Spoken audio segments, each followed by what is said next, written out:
કે કોઈને ઓથોરિટી આમના જે છે ઉષાબેન સોલંકી ની આપણે વિગતો જે ઉપલબ્ધ થઈ છે એમના જે તે સંસ્થાના આચાર્ય મારફતે પણ એ બાબતે એમની વિગતો લેવામાં આવી છે.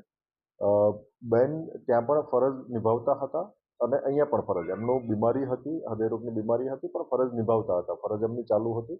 અહીંયા પણ આપણે એમને ફરજના સમયગાળાથી વધારે કામગીરી બેન પાસેથી નથી લીધેલી અને સાથોસાથ એમણે ફરજ મુક્તિ માટેની માંગણી કોઈ ન પ્રિન્સિપાલ પાસે, ન આપણા એઆરઓ પાસે અથવા તો ન નાયબ મામલતદાર પાસે માંગી છે.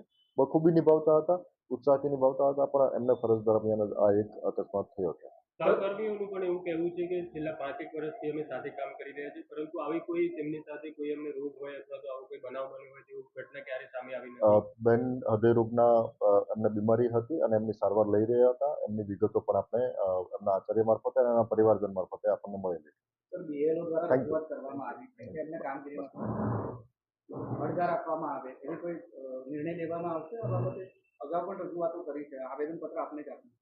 શાનું? બીએલઓએ રજૂઆતો કરી, શિક્ષકોએ રજૂઆત કરી હતી કે બીએલઓની કામગીરીમાંથી